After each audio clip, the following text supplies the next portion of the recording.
Steve, let me start with you and the way you kind of came at this with Ways, any pick, whoever it may be, and we'll speculate with Ed Luce in a minute about who it might be. What should Joe Biden be looking at? What could help him? What could hurt him?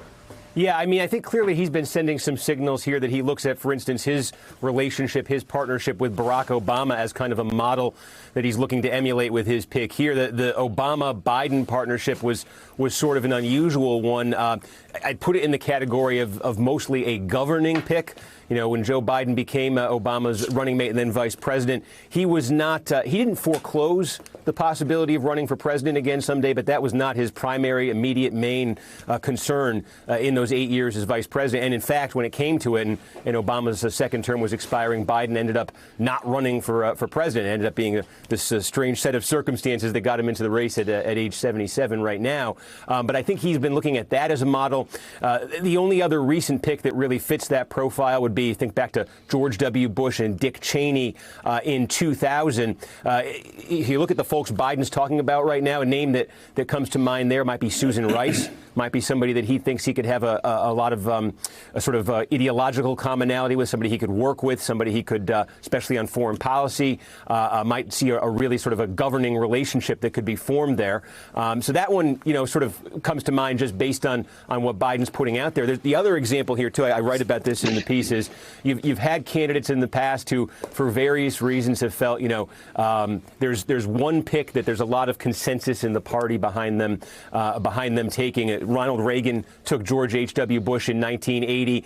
There was an effort there by Reagan to unite the party. Bush actually represented the moderate wing in 1980. That seems to have been a successful pick. But you think to another example like that, 2004, that was when John Kerry was getting a lot of pressure from folks around him to take John Edwards, who would run against him in the Democratic primaries. And Edwards was seen as a great communicator who could help the ticket that way. Kerry had an instinct to take Dick Gephardt, Congressman Dick Gephardt, who he thought he could have a better governing relationship with, but he essentially let himself, I think, be overruled a bit by the folks around him who were saying Edwards. He took Edwards, and he's made clear in the years since he regrets that pick for all sorts of reasons. So that example, I think, looms as a bit of a cautionary tale. Yes, and Steve Kornacki, let's talk about Kamala Harris. There have been articles saying that the Biden campaign is concerned that she's too ambitious, that she's going to be thinking about running for president the second that she becomes vice president. Of course, my first bit of advice to the Biden campaign, unsolicited, is don't worry about January the 20th, 2021. Worry about the election. I mean, don't get ahead of yourself. But also, I've got to say, I've been interested by the talk of commentators saying that it is racist and that it is misogynistic to talk about Kamala Harris's ambition when you brought up 1980, and I'm reminded of Reagan thinking about picking Ford. And I can just say for the record, as somebody that's studied history a long time, old white men have forever been concerned about other old white men's ambitions when they were thinking about picking an old white man to be their vice president. This is nothing new with Kamala Harris. I mean, as far as these concerns coming from the Biden camp and people who support Biden, this is a story as old as American politics itself. You know, I think that the word ambition, you know, has gotten so much attention here, but you could just substitute loyalty. That's really the concern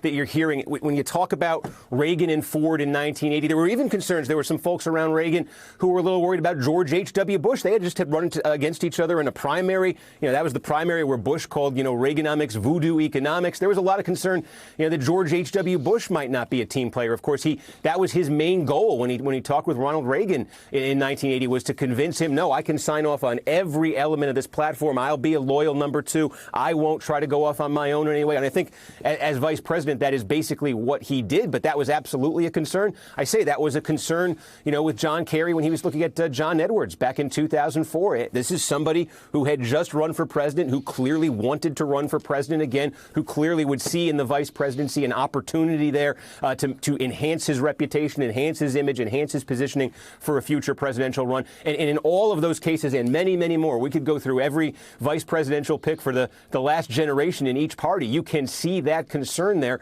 on the part of the presidential nominee, that is this person going to be loyal to me, or is this person mainly interested in this role as a way of positioning themselves for future office, future national office, a.k.a. the presidency, and would that interest collide in a negative way with my governing goals? Yeah, but again, Ed Luce, I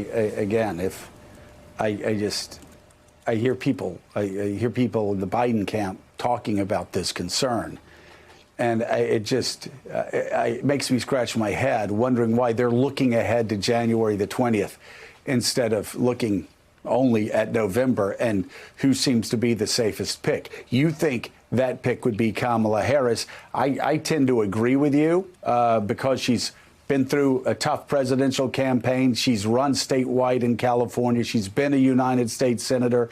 But again, most importantly, she knows what those bright Klieg lights of presidential campaigns feel like. And there are a very few Americans who know that feeling and have been under that sort of pressure. Yeah, she's, well, Biden is going into what I think is going to be the mother of all dirty campaigns. And I know that's an extravagant claim, but it looks like it's heading that way.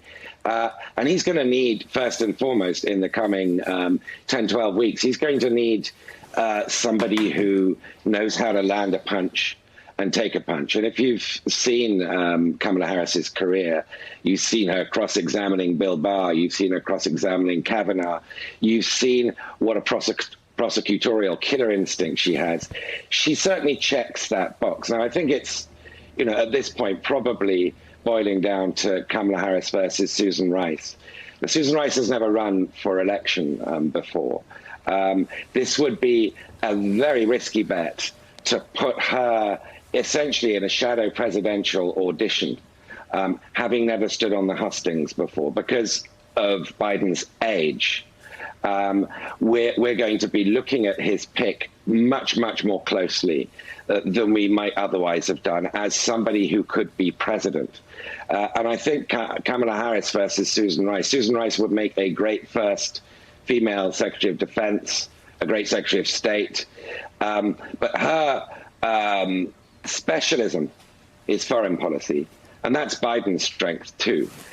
He has to balance this ticket with somebody who A, knows how to run an election and fight an election and land punches, but B, who's got some domestic credentials. So I think, you look down the short list, it's pretty obvious, like her or not, and clearly the Biden camp has some misgivings about Kamala Harris's chemistry with him for historic reasons. But like her or not, she's by far the best qualified of those women on the shortlist.